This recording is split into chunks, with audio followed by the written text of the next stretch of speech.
Hello everyone. आज economics में class 11 के एनसीईआरटी कोर्स से जो चैप्टर हम लेने जा रहे हैं वो भारतीय अर्थव्यवस्था विकास में थर्ड चैप्टर है 1991 से आर्थिक सुधार। तो इस चैप्टर में हम पढ़ेंगे कि 1991 से आर्थिक सुधार जो हुआ था उसमें नई आर्थिक नीतियाँ कौन सी बनी थी।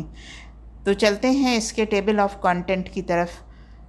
इसमें है नई आर्थिक नीति पढ़ेंगे, आर्थिक सुधार, नई आर्थिक नीति के मुख्य तत्व, उदारीकरण पढ़ेंगे, उदारीकरण से संबंधित जितने भी शब्दावली है, सुधार, कर संबंधी सुधार, प्रत्यक्ष कर, अप्रत्यक्ष कर, नई आर्थिक नीति के अंतर्गत निम्नलिखित संबंधी सुधार किए गए, विदेशी विनिमय संबंधित सुधार, व्यापार और निवेश नीति। फिर निजीकरण के बारे में पढ़ेंगे कि निजीकरण की आवश्यकता क्यों पड़ी, इसके लाभ क्या थे, निजीकरण की क्या हानियाँ थीं। फिर वैश्वीकरण के बारे में पढ़ेंगे और भारतीय अर्थव्यवस्था, वैश्वीकरण और भारतीय अर्थव्यवस्था के बीच में क्या संबंध था और नई आर्थिक नीति के प्रभाव क्या पड़े, इसके बारे में पढ़ेंगे। तो आर्थिक सुधार। स्वतंत्रता के बाद भारत ने मिश्रित व्यवस्था को अपनाया जिसमें पूंजीवादी व्यवस्था और समाजवादी व्यवस्था दोनों के गुण पाए जाते थे, लेकिन समय के साथ साथ ये व्यवस्था अर्थव्यवस्था की समृद्धि और विकास में बाधा डालने लगी। इसी समस्या को देखते हुए 1991 में नई आर्थिक नीति को लागू किया गया, जिसका मुख्य उद्देश्य देश की आर्थिक समृद्धि और विकास को बढ़ाना था। आर्थिक सुधारों या नई आर्थिक नीति से अभिप्राय ऐसी आर्थिक नीतियों के समूह से है जो देश की अर्थव्यवस्था में समृद्धि तथा विकास की दर को बढ़ाने के लिए लागू की गई थी। नई आर्थिक नीति में निम्नलिखित बदलाव किए गए। उद्योग और व्यापार के लिए लाइसेंसिंग की जगह उदारीकरण की नीति को अपनाया गया। उद्योगपति के लिए कोटा प्रणाली के स्थान पर निजीकरण की नीति को अपनाया गया और आयात निर्यात के लिए परमिट के स्थान पर वैश्वीकरण की नीति को अपनाया गया। इस प्रकार LQP के स्थान पे LPG को अपनाया गया। बहुत इम्पॉर्टेंट शब्दावली है, इसको बहुत ध्यान से नोट करिएगा। नई आर्थिक नीति के मुख्य तत्व में उदारीकरण, अर्थव्यवस्था पर लगाए गए प्रतिबंधों को हटाना उदारीकरण कहलाता है। इस नीति के अंतर्गत भारतीय अर्थव्यवस्था पर सरकार द्वारा लगाए गए नियंत्रणों को हटाया गया। उदाहरण के लिए 1991 से पहले भारत में निजी उद्योगों पर कई प्रकार के नियंत्रण थे, जैसे कि वस्तु पर कीमत नियंत्रण, आयात लाइसेंस, विदेशी मुद्रा नियंत्रण, औद्योगिक लाइसेंसिंग व्यवस्था आदि। उदारीकरण की इस नीति के द्वारा इन सभी नियंत्रण को समाप्त किया गया ताकि उत्पादक द्वारा स्वतंत्र रूप से उत्पादन किया जा सके। उदारीकरण और आर्थिक सुधार।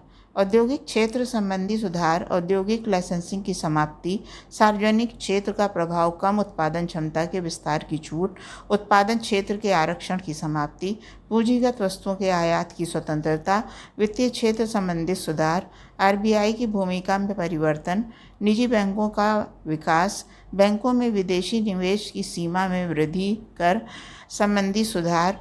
कर को मुख्य रूप से दो भागों में बांटा जाता है।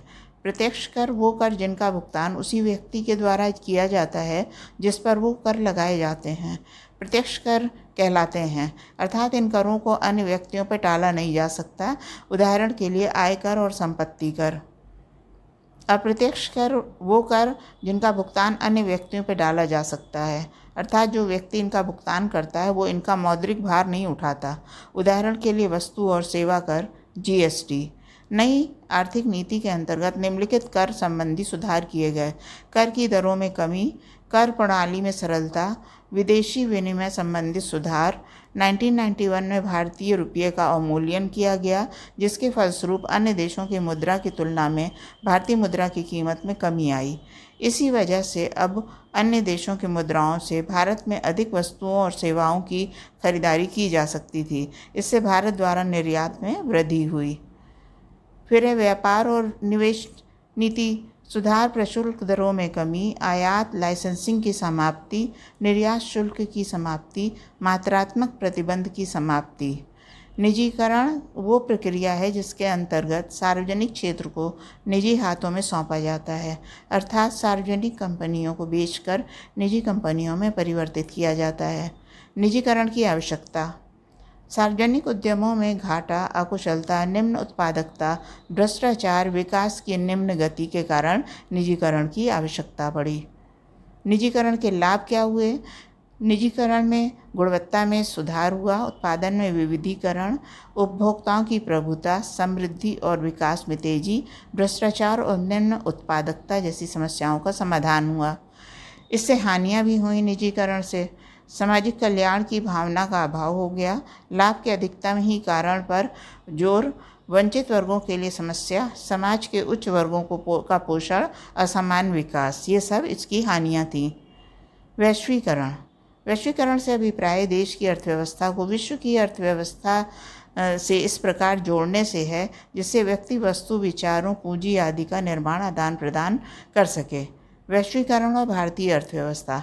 विदेशी निवेश की सीमा में वृद्धि, दीर्घकालीन व्यापार नीति, प्रशुल्कों में कमी, प्रतिबंधों की समाप्ति। नई आर्थिक नीति का प्रभाव। लाभ: औद्योगिक उत्पादन में वृद्धि, राजकोषीय घाटे में कमी, विदेशी मुद्रा कोषों में वृद्धि, मुद्रास्फीति पर रोक, उपभोक्ता का बढ़ता प्रभाव, विदेशी निवेश में वृद्धि, उभरती हुई अर्थव्यवस्था।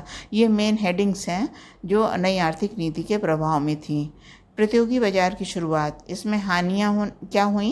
कृषि निवेश में गिरावट हो गई, कृषि के स्वरूप में बदलाव, भारतीय उद्योग का निम्न विकास, बेरोजगारी, सरकारी विनिवेश, असमान विकास, आर्थिक उपनिवेशवाद, उपभोक्तावाद में वृद्धि। तो ये सारे पॉइंट्स बहुत ही इम्पॉर्टेंट हैं और इस सारी हेडिंग्स में आपका ये पूरा लेसन चैप्टर 3 कवर्ड है। तो इसमें अगर आपको कोई भी प्रश्न इस चैप्टर से संबंधित पूछना है तो हमें कमेंट बॉक्स में कमेंट करें। मेरे चैनल को अगर सब्सक्राइब नहीं किया है तो चैनल को सब्सक्राइब कर दें। वीडियो को लाइक और शेयर करना बिल्कुल ना भूलें। Thanks for watching my video.